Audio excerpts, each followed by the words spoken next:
I don't tend to make opinion videos. In fact, I try to keep opinion out of my regular videos as much as possible so you can make up your mind, which is how I like my news reporting.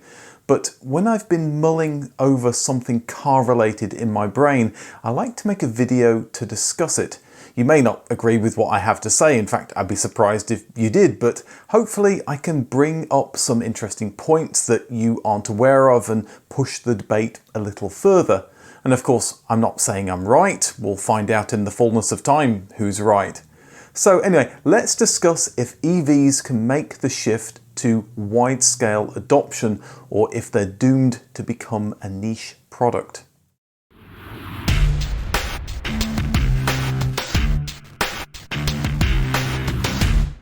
When the automobile first burst on the scene at the end of the 19th century, it was little more than a novelty. It would break down all the time and good luck getting petrol. Carl Benz's wife resorted to visiting a chemist to continue her journey because there weren't any petrol stations, of course. Tarmac roads weren't a thing. Cars had to survive on dirt tracks that were used by horse-drawn carts. Why would you give up your horse for something like that? Yet, give them up they did. The 20th century became the century that saw the almost total domination of the automobile precisely because it got better and better. The car didn't need the same care and attention a horse needed. It could go faster for longer, you didn't get wet, and you could carry 3 or more passengers. I think we have a similar problem with electric vehicles. If you're not familiar, there's a thing called the Technology Adoption Life Cycle Curve. That's a lot of words, but anyway, the x-axis on this curve is time and the y-axis is the number of people in each group. Let's apply that to the automobile. When it first came out, it was adopted by people who could risk the money on buying one, but were also what this graph calls innovators. That's people who were excited by this new technology and really wanted to use it. As the car got better and less expensive, more people adopted it, what this graph calls early adopters. They weren't as excited about the car as the innovators, but were still enthusiastic to own one.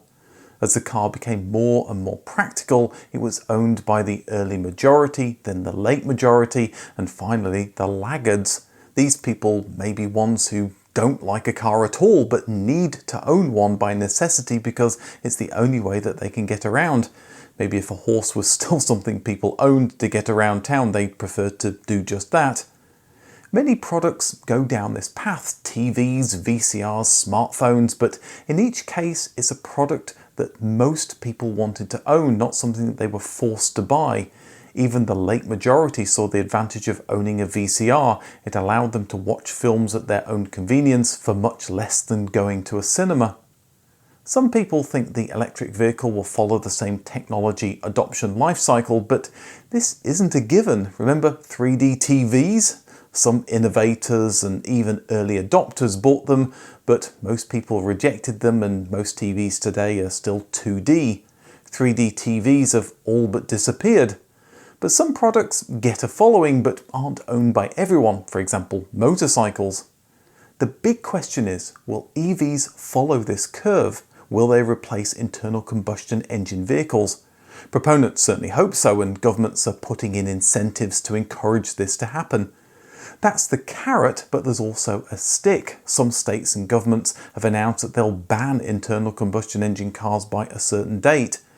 That's done with good intentions. They want to curb carbon emissions, but it's forcing people to take on a product they're ambivalent to at best and at worst hostile. That's not a good way to get the late majority or laggards to adopt a new product. And those people vote, which means politicians could quickly change their mind. What governments are hoping for, of course, is that car companies will work out how to make electric vehicles so enticing that people will flock to them. That's so far not been the case. The first exciting EV, the Tesla Roadster, launched way back in 2008, 16 years ago? Yes, it had quick acceleration and newer models have come down in price, but they're still more expensive than the equivalent internal combustion car. That may not be the case for long though. Battery prices peaked in 2021 as every man and his dog started buying up batteries for their new range of EVs. Demand for these electric vehicles hasn't been as good as people hoped, and at the same time the supply chain has caught up with demand. Mineral mining and battery production continues to ramp up to the point that the cost of batteries in an EV may not be a significant cost in the next 5 to 10 years. But then there's range anxiety. Can my batteries make it to my destination, or do I need to start hunting around for a charger? How often will I need to sit charging if I'm using my car all day long? Chargers today can be slow, busy, or broken. That's not something I have to worry about with petrol stations.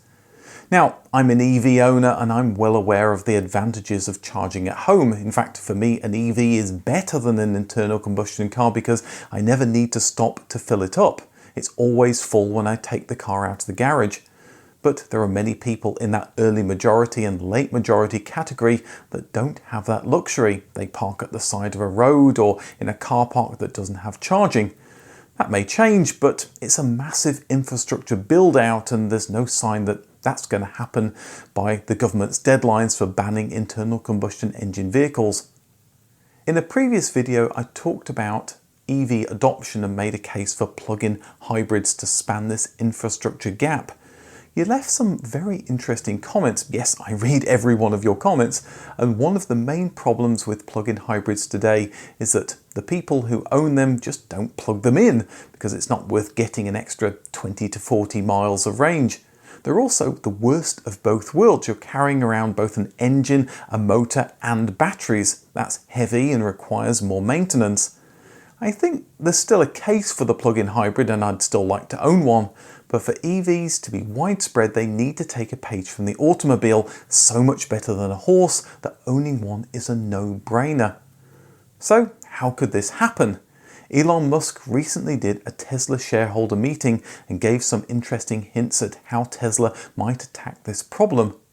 Let's imagine I want a car, but I don't have much money. I could always lease one, and right now in the US I could get a Tesla Model 3 for $299 per month. That's about £236. Tesla is betting big on autonomous driving and has long held out the hope of customers renting their cars as self-driving taxis or delivery vehicles such as Uber Eats. So imagine I can offset that lease cost by letting Tesla send my vehicle off on its own and have it drive others around the city. If it gets low on charge, it can go and find a charger to re-energize. I don't even need the car to park near my home. It can park anywhere or keep driving taxi passengers throughout the night. Just so long as it's near me and fully charged when I need it, I don't care. By letting my car moonlight when I don't need it, I might even make a profit on the deal. This becomes a free car that's always fully charged when I need it. Now that is a much more interesting prospect.